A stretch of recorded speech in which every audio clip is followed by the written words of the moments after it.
He walked the knife edge between genius and ruin. He gave the world macabre nightmares, brilliant detectives, and poems that sounded like haunted music. He shaped the Gothic, perfected the short story, birthed detective fiction, and left fingerprints all over the horror genre as we know it. But behind the ink and brilliance lay poverty, heartbreak, obsession, addiction, and the slow, desperate unraveling of a mind that the world still can't quite explain. His life is a mystery, his death is a mystery, and everything he wrote, from The Raven to The Telltale Heart, from Annabel Lee to The Fall of the House of Usher, pulses with the shadow of a man who could not escape the darkness he created. This is the Author Files. I'm Kane, and today we're descending into the beautiful, tragic, gothic labyrinth that was Edgar Allan Poe. Okay guys, welcome back to the Author Files. I really hope you enjoyed last week's episode on Enid Blyton. I didn't actually know much about her personal life, so it was really interesting to be able to take a deep dive into the woman, behind the woman who created such classics like Noddy and the Famous Five. So today, we're going to be talking about the iconic Edgar Allan Poe. He was a man who gave us spooky stories, genius plots, and stunning poetry, and enough personal chaos to fill an entire season of reality TV. So buckle up, because this one is gothic, messy, mysterious, and honestly, a little bit iconic. We're delving deep into Edgar's life, so grab yourself a cup of tea. Actually, grab yourself something stronger, because this man did not have an easy life, let me tell you. Get comfy and we'll begin. So, Edgar Poe was born in Boston, in Massachusetts, on the 9th of January 1809. He was the second child of the American actor David Poe Jr. and the English-born actress Elizabeth Arnold Hopkins Poe. Being the middle child, Edgar's siblings were older brother William and younger sister Rosalie. David Poe, Edgar's grandfather, had emigrated from Country Coven in Ireland in around 1750. However, and now marks the beginning of a very sad life for Edgar, as you'll find out throughout this episode, because when he was just 2 years old, his father abandoned the family in 1810, and then a year later, his mother would pass away, suffering from a pulmonary tuberculosis. After his mother's death, 2-year-old Edgar would be taken into the home of John Allen. Allen was a very successful merchant in Richmond, Virginia. He dealt in a variety of goods, including cloth, wheat, tombstones, tobacco, and, unfortunately, slaves. The Allens would give Edgar the name Edgar Allan Poe, although they never formally adopted him. In 1812, the Allen family had Edgar baptized into the Episcopal Church.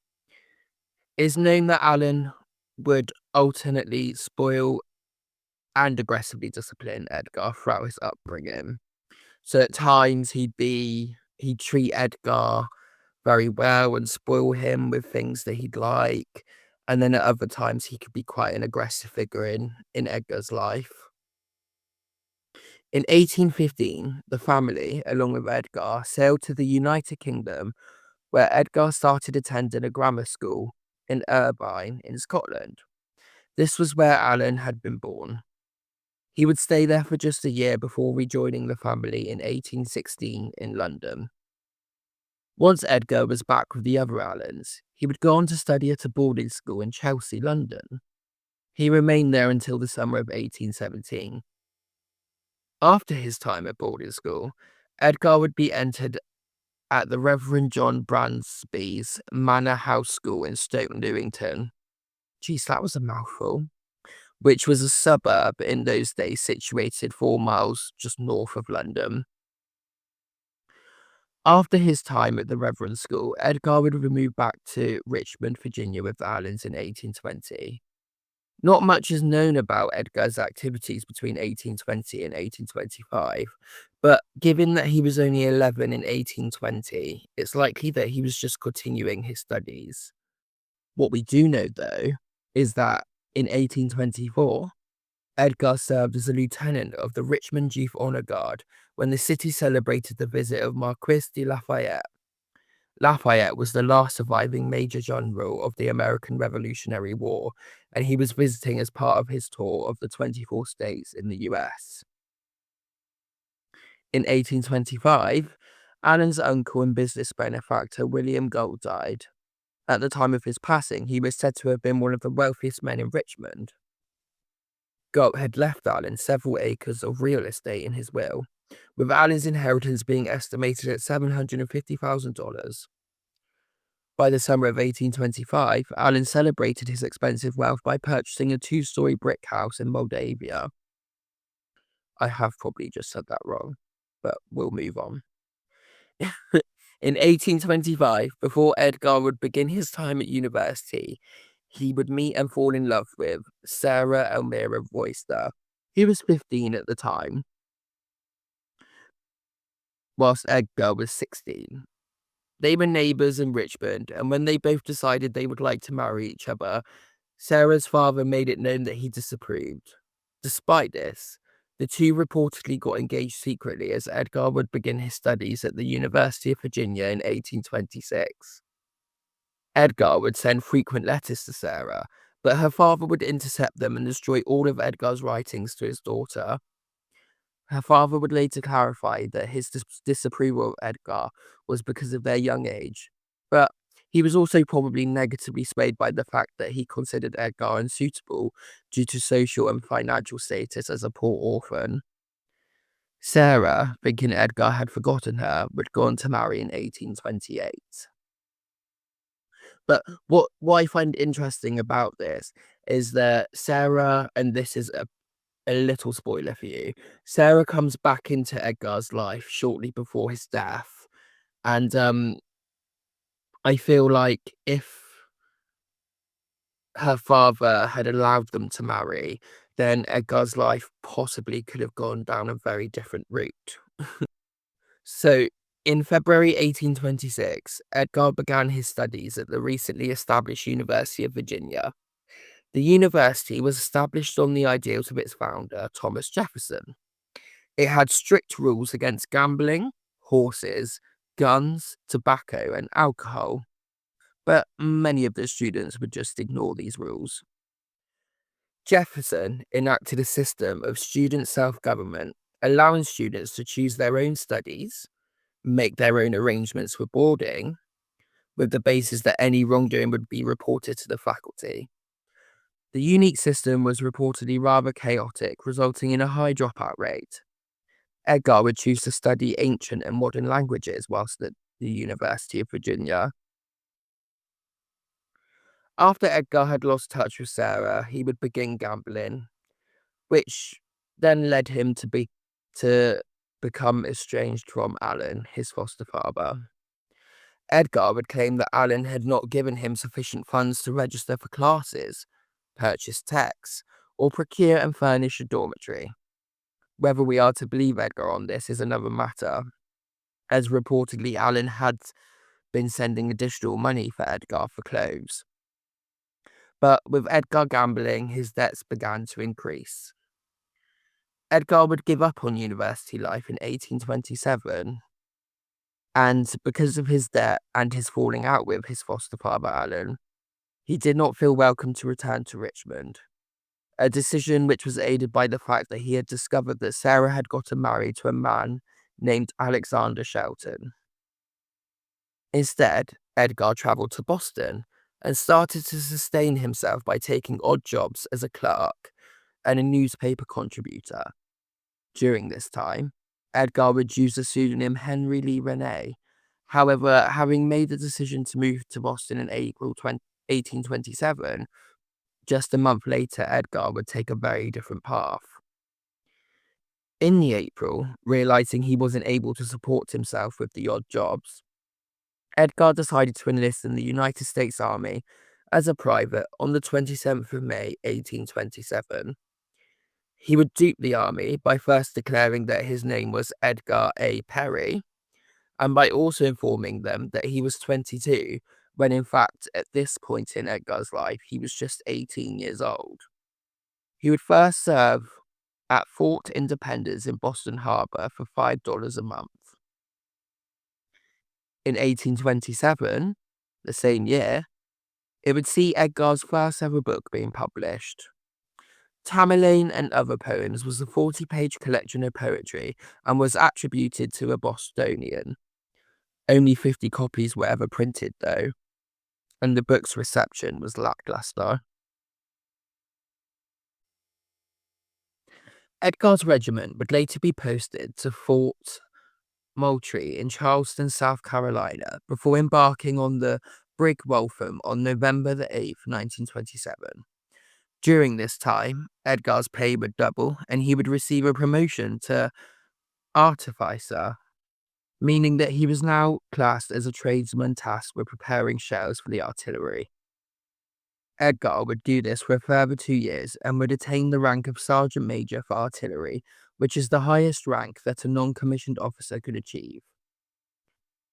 Edgar's commanding officer was a man named Lieutenant Howard, and Edgar would go on to reveal his real name and actual circumstances to him. Edgar wanted to be discharged, but Howard had an offer for him. After hearing about the Allens and how badly things were left between them, Howard promised him that if Edgar had reconciled with Allen, that he would honorably discharge him. However, reconciling with Allen would prove to be difficult at first. After Howard's promise, Edgar wrote numerous letters to Allen, but Allen was unsympathetic and spent several months ignoring Edgar's pleas. But tragedy was just around the corner. On the 28th of February 1829, Frances Allen, Edgar's foster mother, would pass away. Edgar then visited Allen the day after the burial, and perhaps because Frances's death had softened him, Allen agreed to support Edgar's desire to receive an appointment to the United States Military Academy at West Point in New York. On the 15th of April 1829, Edgar was finally discharged after securing a replacement to finish his enlistment. But before going to West Point, he moved to Baltimore. Here, he would stay with his widowed aunt, Maria Clem, and her daughter, Virginia Eliza Clem, who was Edgar's cousin. His brother, Henry, was also there. Or, this is where it gets tricky. So, in some reports and documents, Edgar's brother, William, is referred to as Henry, but his real name was William. And Virginia also had a brother named Henry. So both William and Henry would have been there at the same time.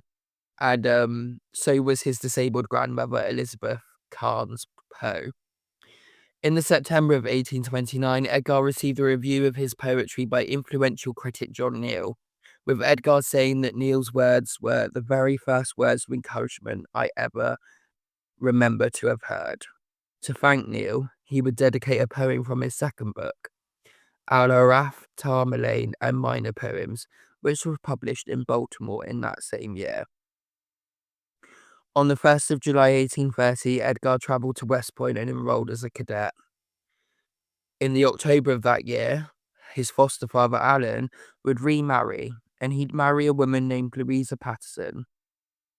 And his marriage to Louisa would ultimately go down the path where he would later disown Edgar due to his new marriage and quarrels with Edgar over children born to Allen out of extramarital affairs. After this, Edgar decided he no longer wanted to be at West Point, so he intentionally got himself court-martialed. On the 8th of February 1831, Edgar was tried for gross neglect of duty and disobedience of orders for refusing to attend formations, classes, and church. Knowing he would be found guilty, Edgar pleaded not guilty to the charges in order to obtain a dismissal. Following on from this, Edgar decided to leave for New York, where he would release his third volume of poems titled Poems. Very, very simplistic title. He financed the book with help from his fellow cadets at West Point, who all donated as much as 75 cents to the cause. In total, $170 was raised, and the book went on to be published by Elam Bliss of New York. It was labeled as a second edition and included a dedication to the cadets who had supported him, with the dedication saying, "To the U.S. Corps of Cadets, this volume is respectfully dedicated." Edgar would return to Baltimore to his aunt, brother, and cousin in March 1931. Sadly, in the August of that year, Edgar would lose his brother William, who would pass away on the 1st of August 1831, who had been seriously ill for some time due to complications resulting from alcoholism. And this ends the first part of Edgar's life. His birth, his education, and his military career, along with his turbulent relationships with Alan and Sarah. Before we get on to the next section of Edgar's life, where he becomes the most successful with his writings, I'm going to do something that I haven't done yet in these episodes, and that's take a break from the author's timeline to really focus on one particular aspect of their life. So for this, we're going to be looking at Edgar's first and only ever marriage. His marriage to his cousin Virginia is a very complicated one, and it's full of gossip and scandal. And I thought about telling the story of their marriage alongside Edgar's career moments. But if I'm honest, I started to get a little bit confused. And I thought it would be better if we dedicated a section of the episode to Virginia. So make yourself comfy, as a lot of information is about to come your way. Edgar first met his cousin Virginia in August 1829, when she was 7 years old. To set the scene a little bit, in 1832, the family was made up of Elizabeth, his grandmother, Maria, his aunt, her daughter and his cousin Virginia, and Virginia's brother Henry, and they lived at 3 North Amity Street in Baltimore. This was largely made possible by Elizabeth's pension. After William's death in 1831, Edgar would move into the Baltimore residency with his family members in 1833. After Edgar had moved in, he became absolutely smitten with a neighbour named Mary Devereaux. He was so smitten with Mary that he enlisted the help of Virginia to serve as a messenger between the two, even asking Virginia to retrieve a lock of Mary's hair to give him. Unfortunately, on the 7th of July 1835, Edgar's grandmother Elizabeth would die, which ultimately led to the ending of the family's income, resulting in their financial situation worsening. In the August of that year, Edgar would leave the destitute family behind and move back to Richmond in Virginia to begin working at the Southern Literary Messenger. Around this time, word began to get around that Edgar was considering marrying young Virginia. Because of this, while Edgar was in Richmond, Nielsen Poe, the husband of Virginia's half-sister, Josephine Clem, would visit the family and make an offer. Nielsen offered to take Virginia in and to have her educated to prevent her marriage to Edgar at such a young age, although he did suggest that the option to marry Edgar could be reconsidered later.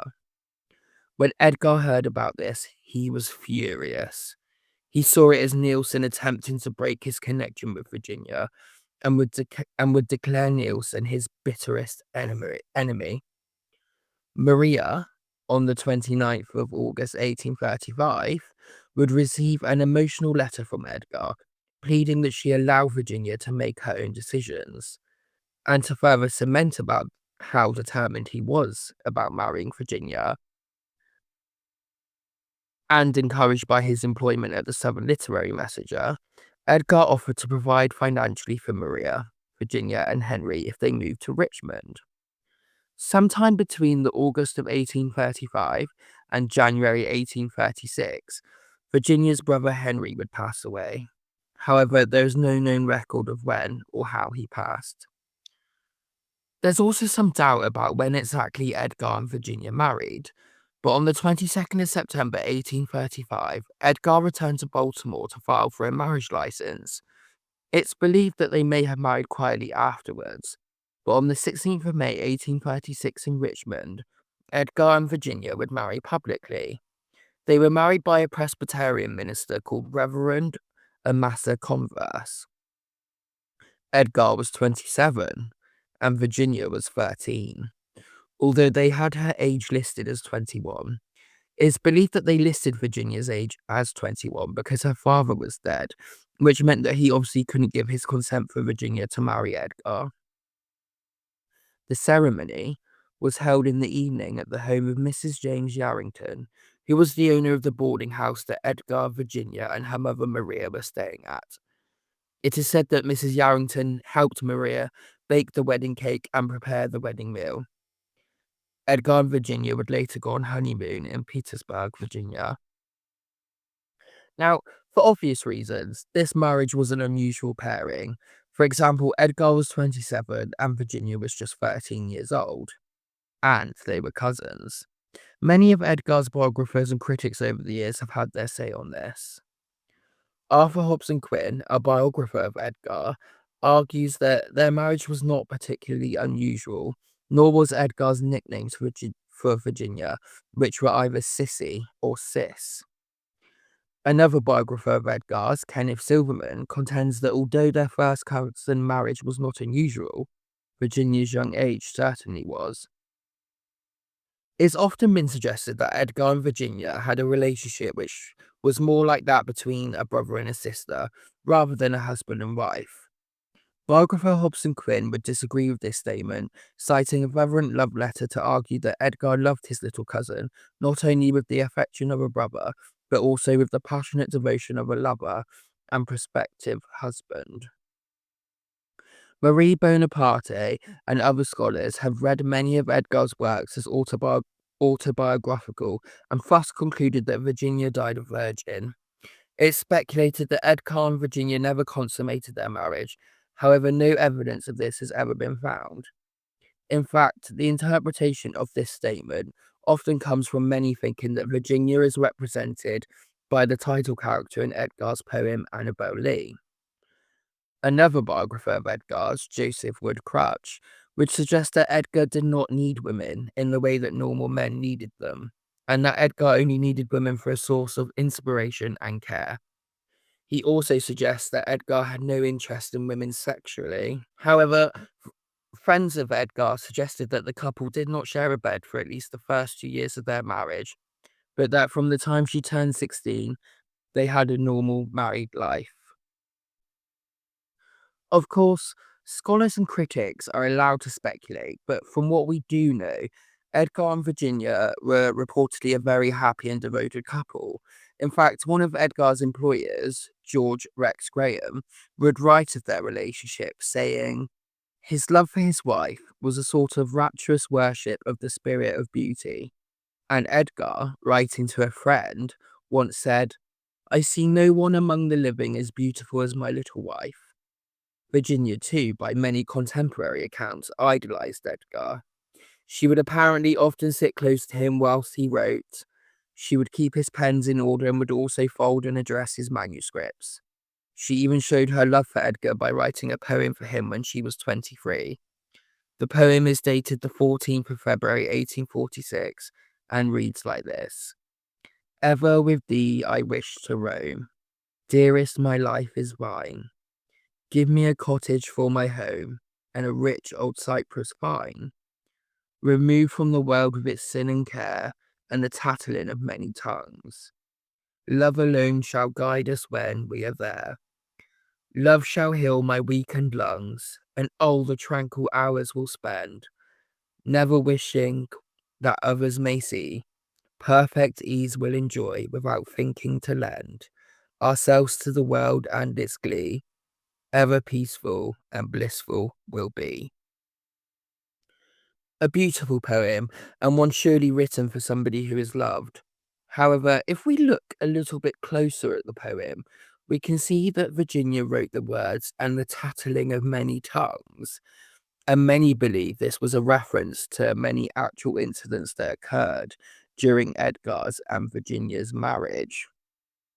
And now, ladies and gentlemen, we are going to get on to some pure tea and scandal. So, in 1845, Edgar had begun flirting with a 34-year-old married poet called Frances Sargent Osgood. Apparently, Virginia was aware of the friendship, with some sources going so far as to suggest that she encouraged it. She would often invite Osgood to visit them at home, believing that the older woman had a restraining effect on Edgar, who had made a promise to Virginia to give up the use of stimulants, and thus was never drunk in Osgood's presence. Then, another woman and some letters would cause serious problems. At the same time as Edgar's flirtation with Osgood, another poet, Elizabeth F. Elliot, would become fascinated and full of love for him. Edgar would write to fellow poet Sarah Helen Whitman that he found Elliot's love for him loathsome and that he could do nothing but repel it with scorn. Despite his feelings towards Elliot, Edgar would go on to publish many of her poems in the Broadway Journal when he was the publication's editor. However, things would turn sour between Edgar and Elliot, as during a visit to Poe's household in late January 1846, Elliot saw one of Osgood's personal letters to Edgar. Elliot was said to have been known for being meddlesome and vindictive, and according to Elliot, Virginia had pointed out paragraphs that she had found fearful in Osgood's letter.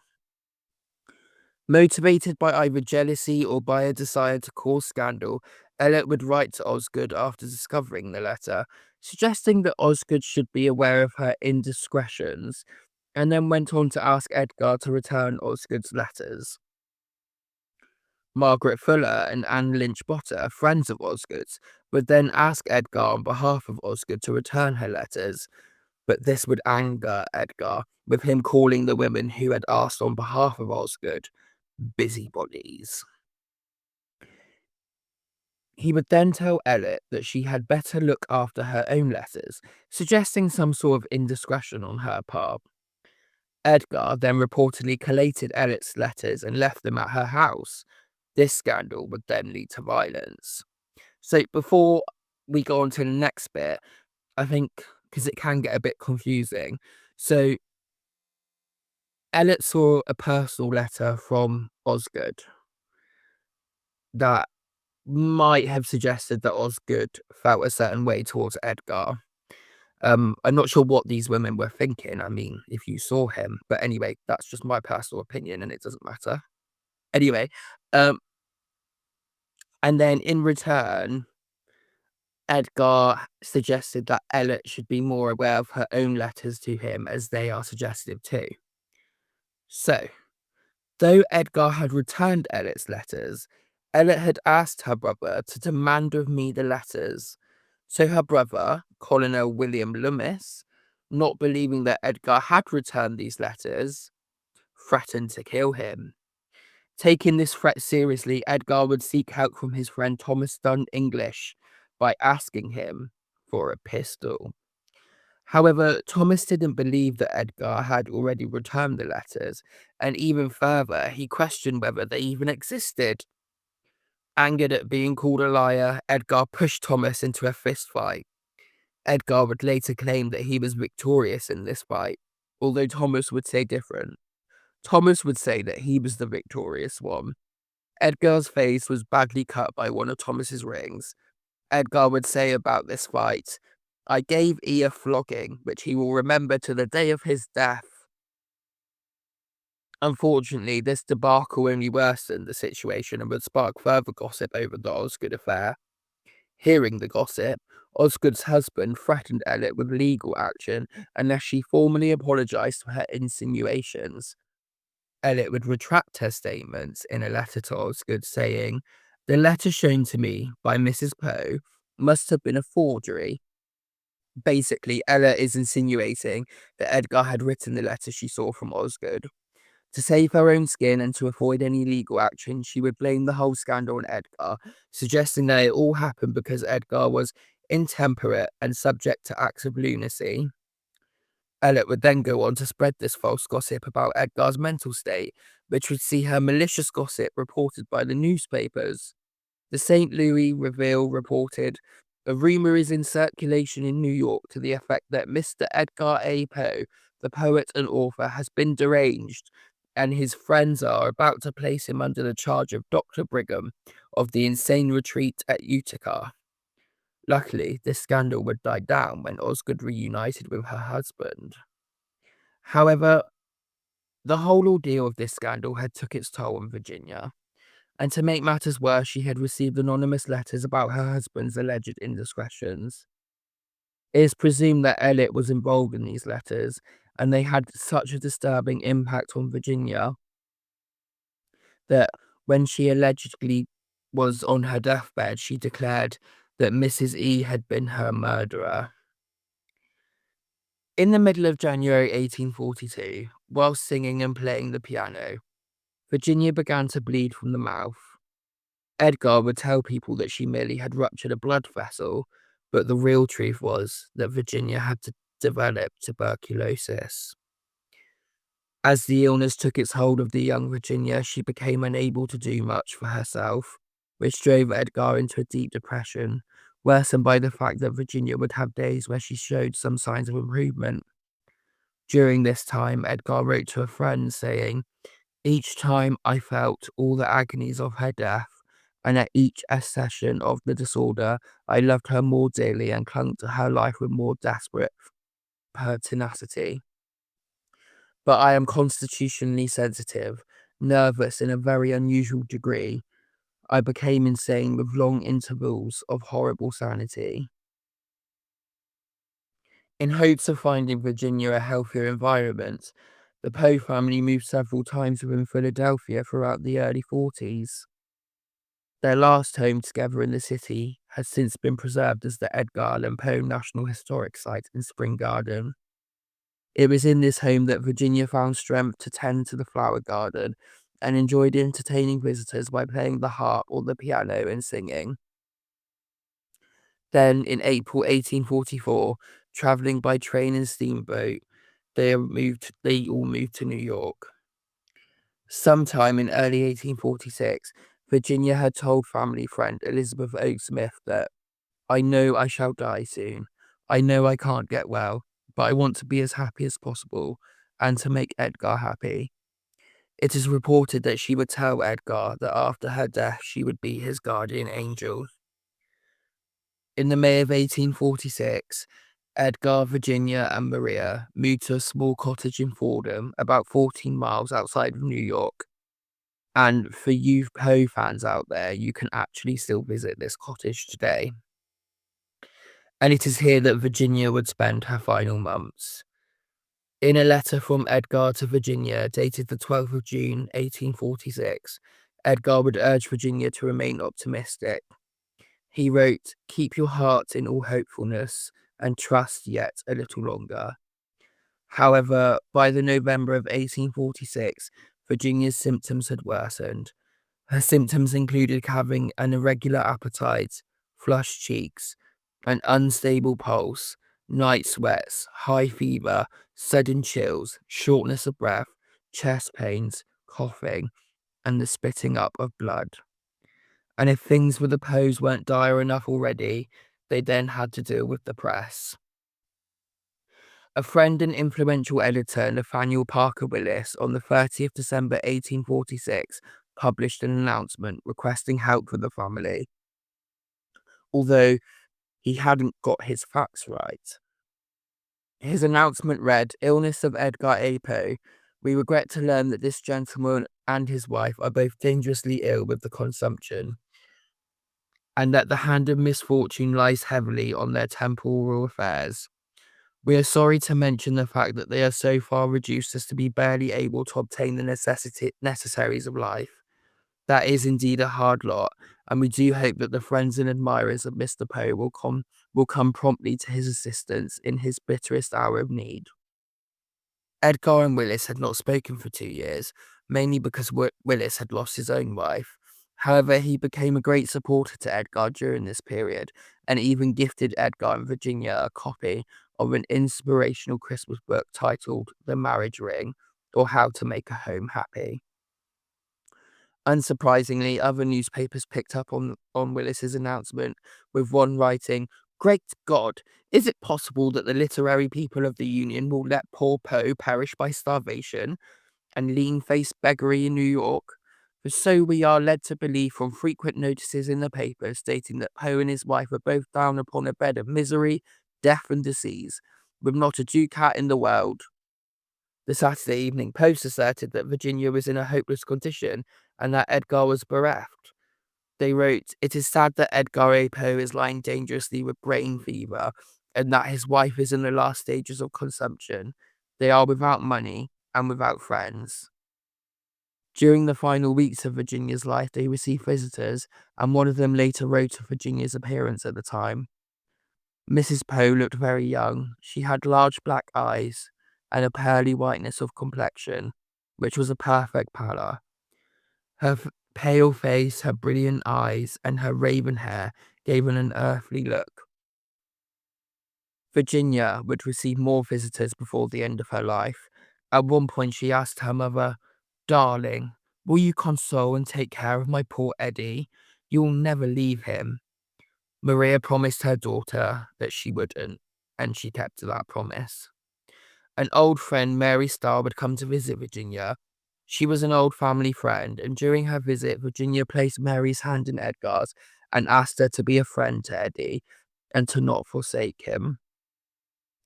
During Virginia's final weeks, she was tended to by Mary Louise Shue, who was just 25 years old. She had acquired the skills to act as a nurse from her father and husband, who were both doctors. She provided Virginia with a comforter, as Virginia's only other cover was Edgar's old military cloak. She would also give Virginia bottles of wine, which she would drink, smiling, even when difficult to get it down. Interestingly, it is also believed that before her death, Virginia showed Edgar a letter from Louisa Patterson, the second wife of Edgar's foster father, John Allan, which she had kept hidden for years. The contents of the letter supposedly suggested that Patterson had purposefully caused the break between Allan and Edgar. On the 29th of January 1847, at the age of just 24, Virginia would pass away after 5 years of illness. She helped to organize Virginia's funeral, even purchasing the coffin. And as expected, Virginia's death had a severe impact on Edgar, and for several months afterwards, he was said to have been in a despondent state. A friend of Edgar said, "The loss of his wife was a sad blow to him. He did not seem to care, after she was gone, whether he lived an hour, a day, a week, or a year. She was his all."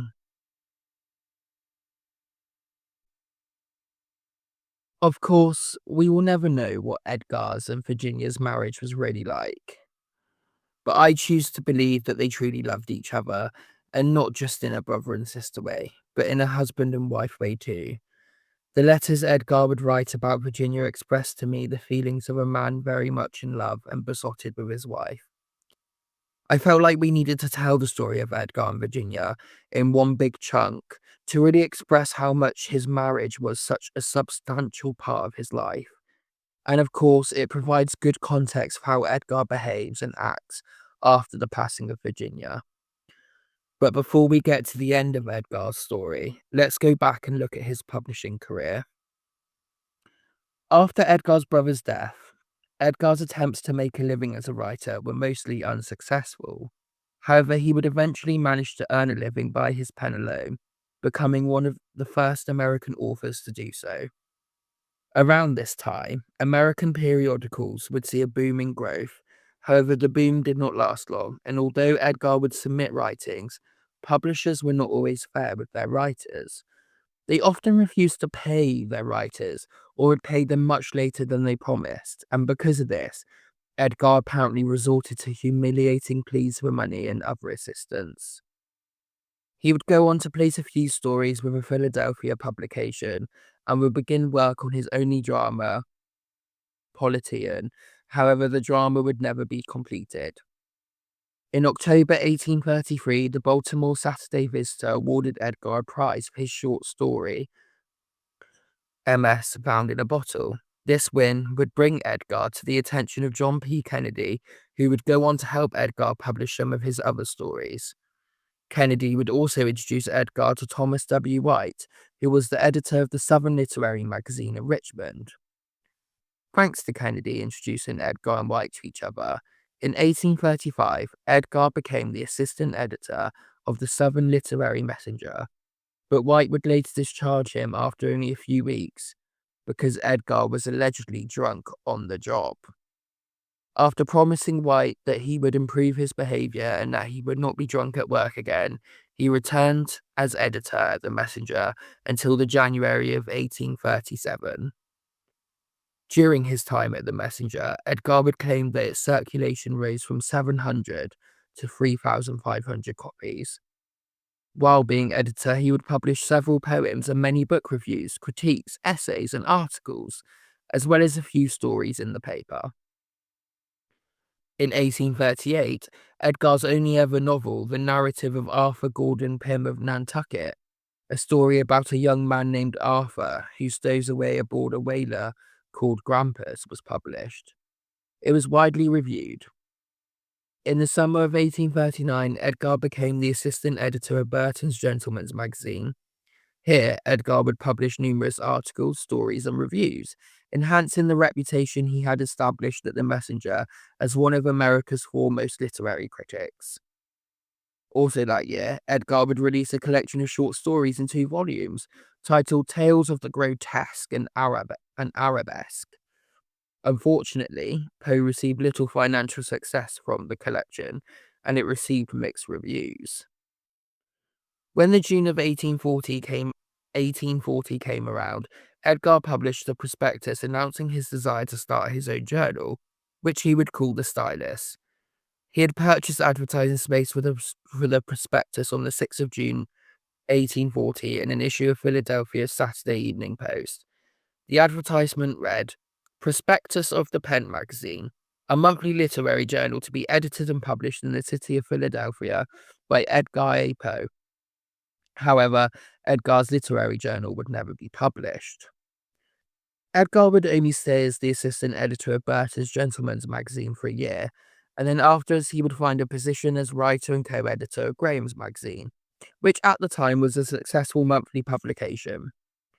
Also around this time, Edgar attempted to secure a position in the administration of John Tyler, the 10th President of the United States, claiming that he was a member of the Whig Party. Edgar hoped to be appointed to the United States Custom House in Philadelphia with help from Tyler's son Robert, as an acquaintance of Edgar's friend Frederick Thomas. Edgar arranged a meeting with Thomas to discuss the appointment in mid-September 1842. However, Edgar failed to show up, claiming he was sick, although Thomas would believe that the real reason was because he was drunk. Edgar was still promised an appointment, but by that time, all the positions were eventually filled by others. Alcohol seems to be a running theme in Edgar's life, doesn't it? After Virginia fell ill, Edgar left Graham's. Edgar's next position would be at the Broadway Journal as an editor. In October of 1845, he would take over the publication as owner. During his time at the Broadway Journal, Edgar reportedly alienated himself from other writers by, among a list of things, publicly accusing Henry Wadsworth Longfellow of plagiarism. However, Longfellow would never respond or speak of this. On the 29th of January 1845, Edgar's most famous piece of work, the poem that would secure him in literary history, would be published. And that piece of work was titled The Raven. The Raven is an often considered supernatural poem which tells the story of a distraught lover who is paid a visit by a mysterious raven. It appeared in the Evening Mirror and quickly became a sensation. It literally made Edgar a household name overnight. At the time, though, Edgar was only paying $9 for it, which today works out around just over $300. Edgar's ownership of the Broadway Journal wouldn't last long, and the publication failed in 1846.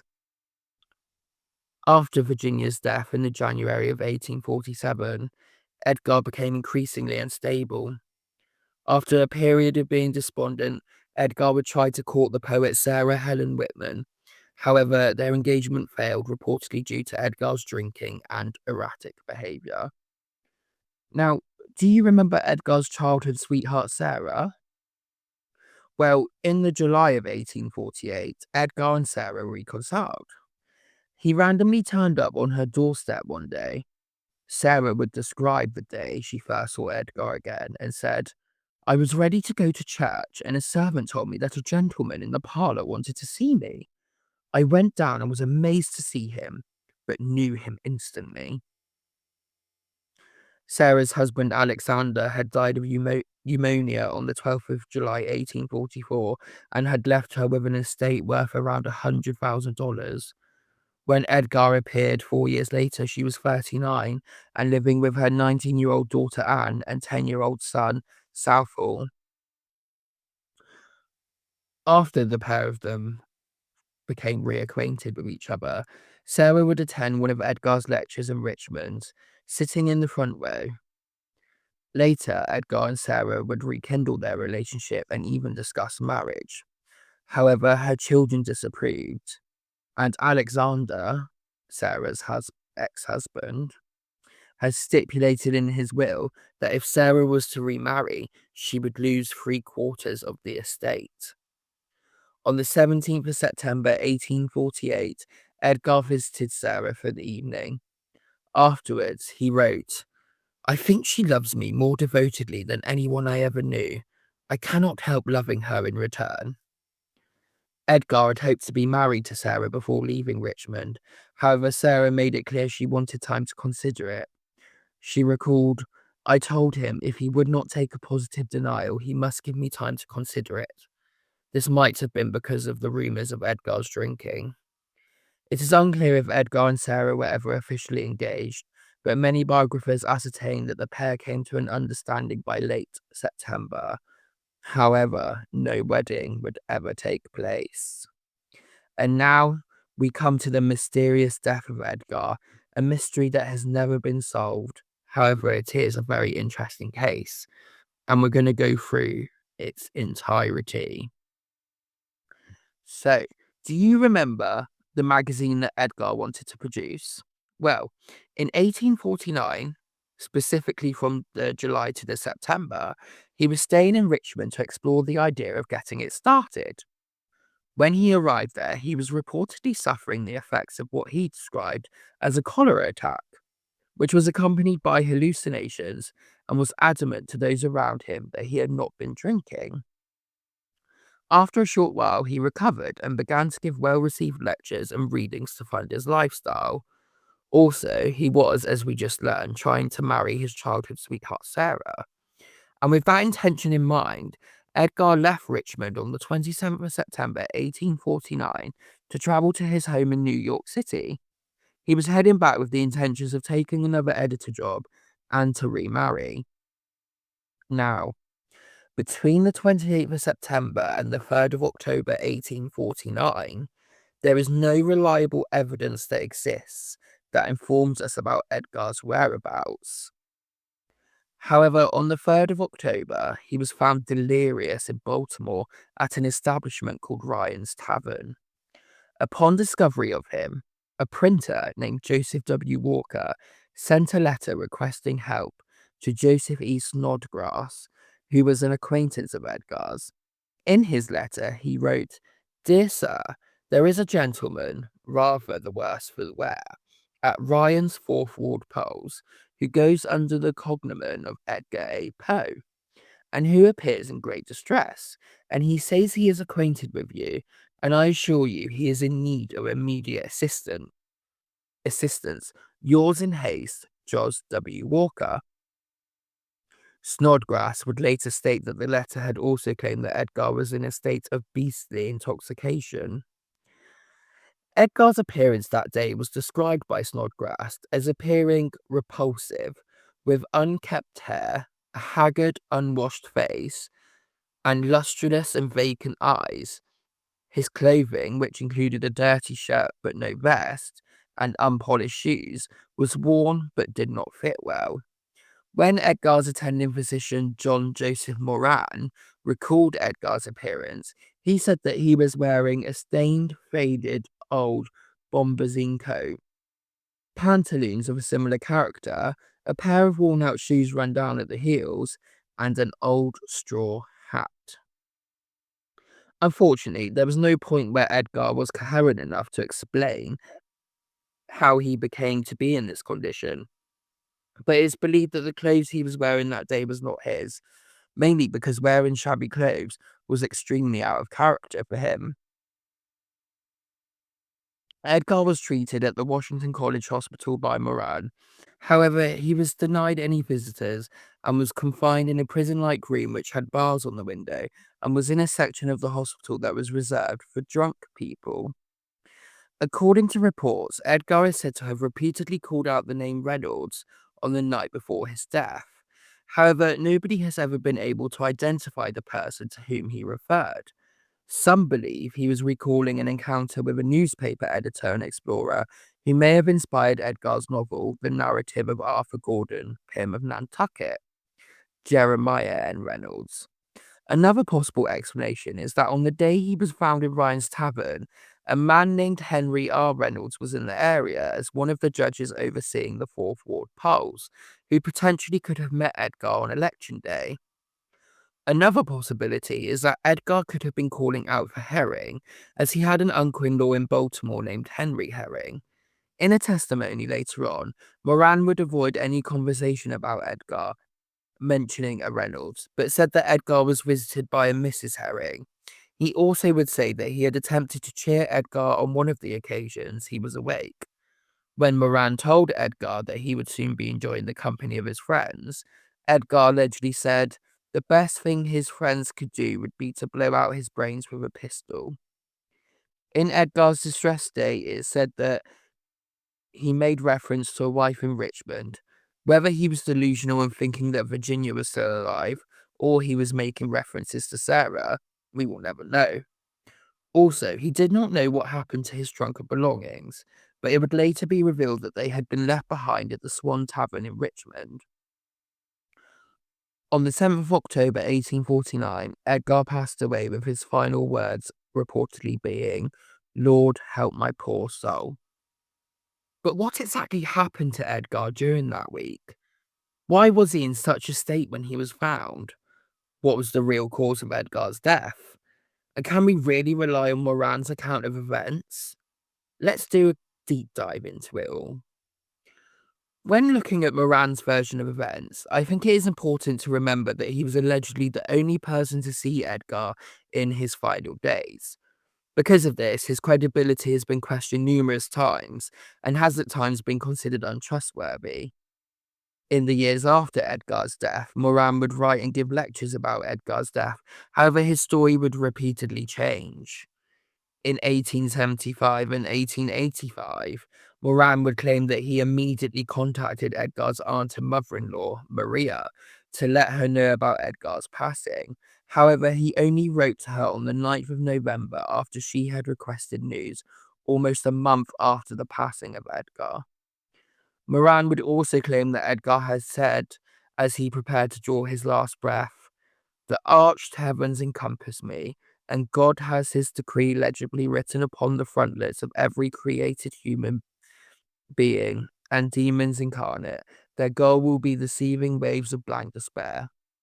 However, upon hearing this, the editor of the New York Herald said, "We cannot imagine Poe, even if delirious, constructing such sentences." William Bittner, one of Edgar's biographers, concludes that Moran made this claim in an attempt to console mourners. Most suspiciously, though, is that Moran would on several occasions change the timeline. He would claim on separate occasions that Edgar was brought to the hospital on the 3rd of October at 5 p.m., on the 6th of October at 9 a.m., And on the 7th of October, the day he died, at 10 o'clock in the afternoon, when he spoke about these dates, and yes, I did just say afternoon, when he spoke about these dates, he would claim he had the hospital records as reference. However, a search for the hospital records a century later, specifically an official death certificate, turned up nothing. Critics of Moran's would suggest that his inconsistencies were down to lapses in memory, an innocent desire to romanticize, or even because Moran was becoming senile. When Moran would give his final published account of Edgar's death in 1885, he was 65 years old. Any medical records, documents, including Edgar's death certificate, have been lost, with some suspecting they may never have existed. So, what was the cause of Edgar's death? If you remember, when Edgar was found in the tavern, a man named Snodgrass was sent for, and he was 100% convinced that Edgar had died from alcoholism, and he would do his best to popularize this idea. However, Moran would contradict this by claiming that Edgar had not the slightest odor of liquid upon his breath or person. Other theorized or popular explanations for Edgar's death include the congestion of the brain, dyspareunia, that's a term which is used to refer to a variety of alcohol-related problems, opium misuse, brain disease or tumor, diabetes, syphilis, epilepsy, heart disease, and maybe even cholera. However, there are two main popular theories out there, so let's explore them. Some believe that Edgar was a victim of cooping. Cooping was a form of electoral fraud in the United States by which gangs would kidnap citizens off the street and force them to vote, often repeatedly with different disguises, for an election candidate. Because Edgar was found on election day, some believe that this had happened to him. The election gangs would imprison people in a small room that they referred to as the coop. They would then drug their victim, force alcohol down their throats, or beat them to comply. The victims were then used as pawns to vote for a political party at different locations. Often their clothing would be changed and they would be given disguises such as wigs, fake beards or moustaches to fool voting officials, meaning that the victim could vote multiple times. Cooping would explain the dirty and disheveled clothes and the shoes that Edgar was wearing when he was found. In fact, this theory has become the standard explanation for Edgar's death in most of his biographies. However, it's worth noting that his status in Baltimore may have made him too recognizable for this scam to have worked. The second theory for what may have happened to Edgar comes from a medical journal written by cardiologist R. Michael Benitez in 1996, where he suggests that Edgar's death most likely resulted from contracting rabies. Benitez came to this conclusion because of Edgar's delirium and the fact that Edgar had difficulty drinking water when he was hospitalized. Hydrophobia, which is a term used to refer to a fear of drinking water, is a common symptom of rabies. It's also known that rabies victims can have the virus for up to a year after contracting it. Whatever truly happened to Edgar, we will never know. With medical records and his death certificate missing, it's even impossible to agree on a cause of death. The conflicting accounts of Moran and Snodgrass make it even trickier, and the fact that Edgar was not allowed any visitors in his final days means we have no witnesses, apart from Moran, to tell us how Edgar truly was like in his final days. For me, I feel like either of the two theories, cooping or rabies, could be used to explain his death, with myself personally leaning more towards the cooping theory. It's the clothes. Why was he in different clothes? And where were his normal clothes? On the 8th of October 1849 at 4 p.m, Edgar's funeral was held, but only a few people attended. Edgar's uncle, Henry Herring, provided a simple mahogany coffin, while Edgar's cousin Nielsen Poe supplied a hearse. Moran's wife made the shroud, and the funeral was presided over by Reverend W.T.D. Clem, who was the cousin of Virginia. Snodgrass would also be in attendance. So would Edgar's classmate, Zacharias Collins Lee. from his time at the University of Virginia, as well as Elizabeth Herring, Edgar's first cousin and her husband, and former schoolmaster Joseph Clark. Edgar's ceremony would only last 3 minutes due to cold, damp weather.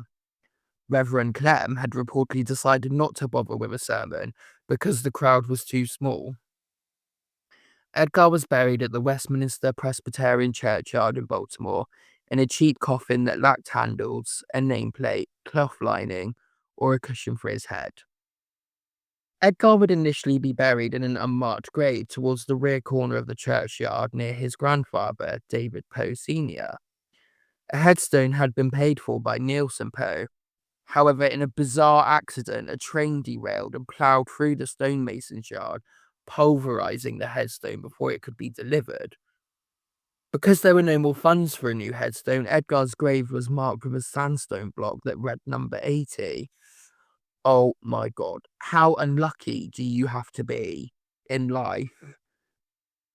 I mean, Poe struggled throughout his whole life, whether it was financially, in his career, with his relationships.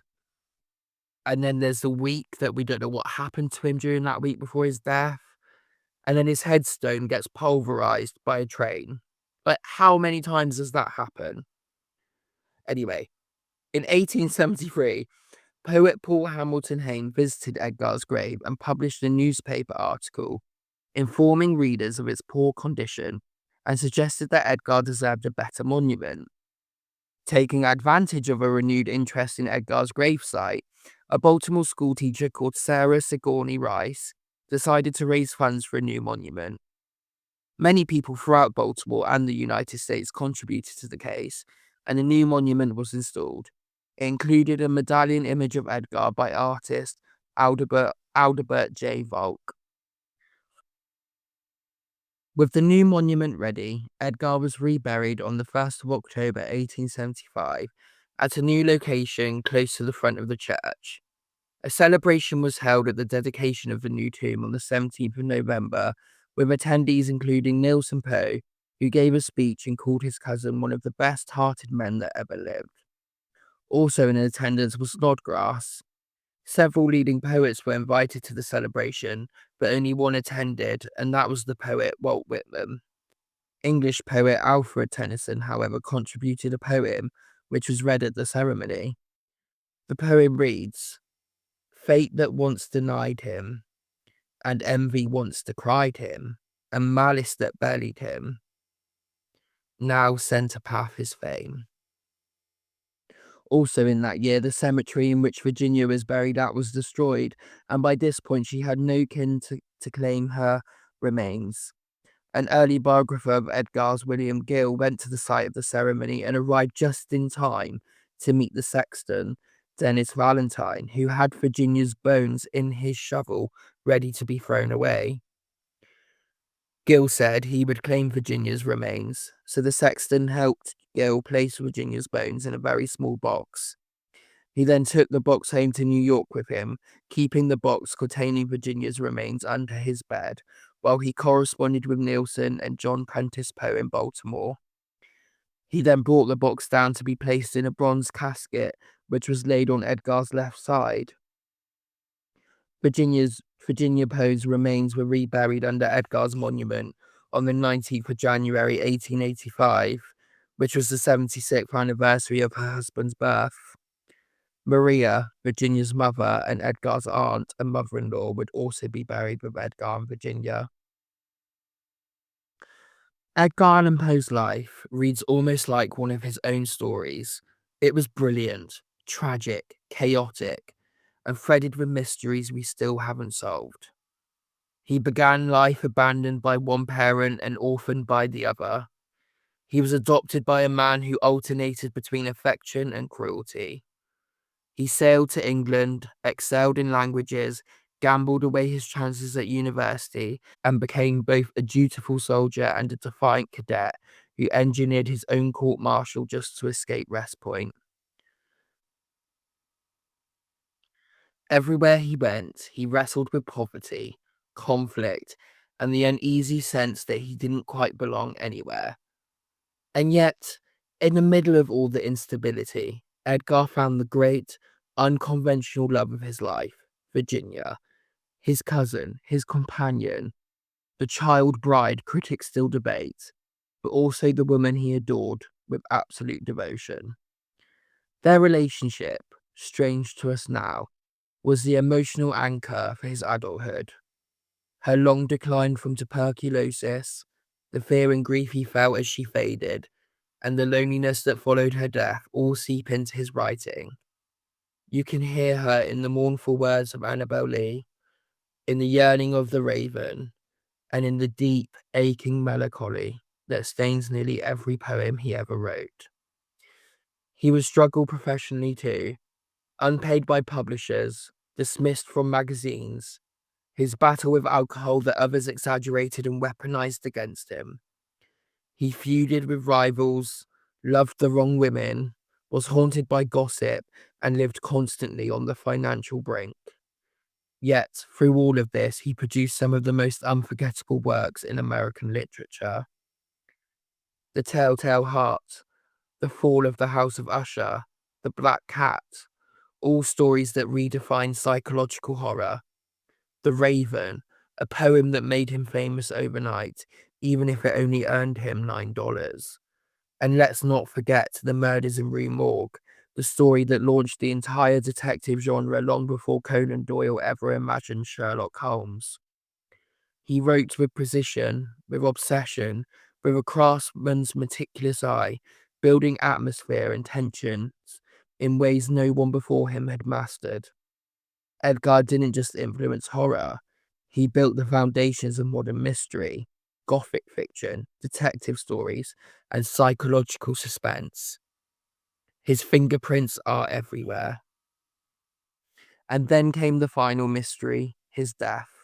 Found delirious in Baltimore, dressed in someone else's clothes, slipping in and out of consciousness, calling out the name Reynolds, guarded by a doctor whose accounts would later contradict themselves. Was it alcohol, illness, rabies, or was he the victim of election day couping, kidnapped, drugged, and forced to vote again and again in disguise?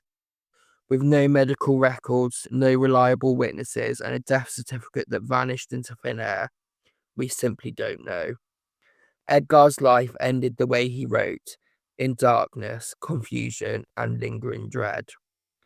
But despite everything he endured, abandonment, debt, heartbreak, humiliation, scandal, the loss of his wife, and a death as eerie as his own fiction, he left behind a legacy that towers over the world of literature. Poe changed the way we tell stories. He changed the way we think about fear and beauty.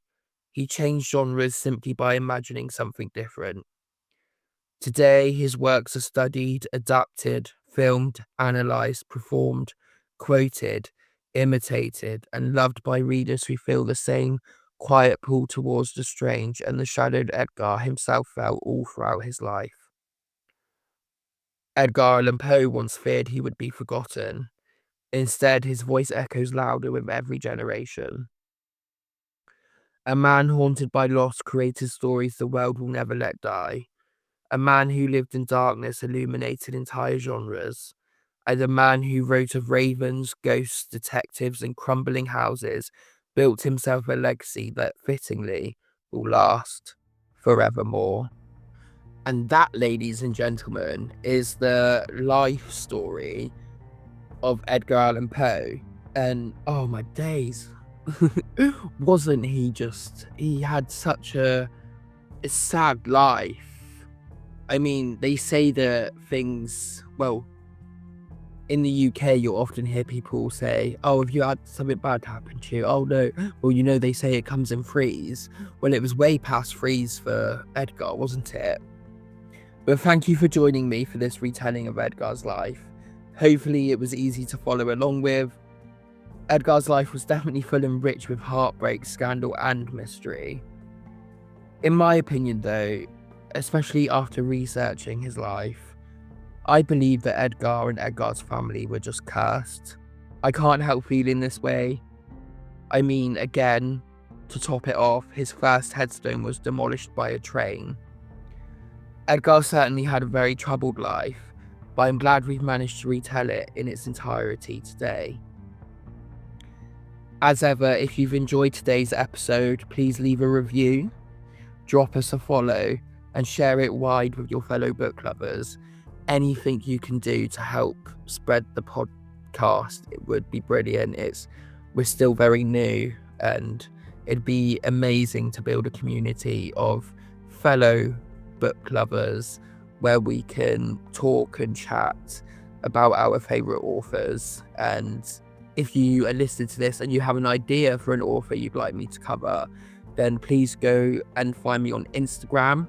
Just type in the Author Files podcast and you'll find me, and send me a message. Next week, we're going to be stepping into the life of the one, the only, and the iconic Jane Austen. So until then, stay safe, keep reading, and I'll see you next Friday. See ya.